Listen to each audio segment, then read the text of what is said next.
conditions have deteriorated further since the last broadcast.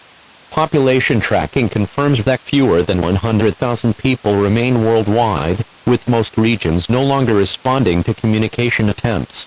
Wildlife populations have collapsed almost entirely, leaving most ecosystems silent.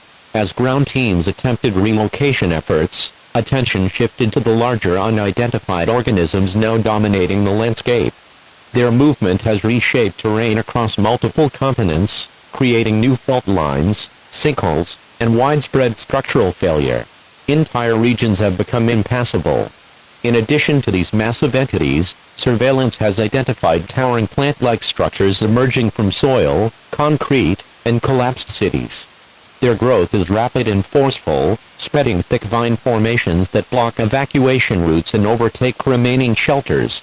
These structures appear to be expanding toward population clusters.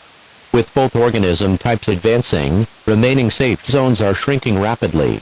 Infrastructure loss, environmental collapse, and continued ground deformation have made relocation nearly impossible. All surviving individuals are instructed to conserve power, remain sheltered, and avoid any areas showing sudden vegetation growth or shifting terrain. Further updates will be transmitted as long as systems remain operational. This message will repeat.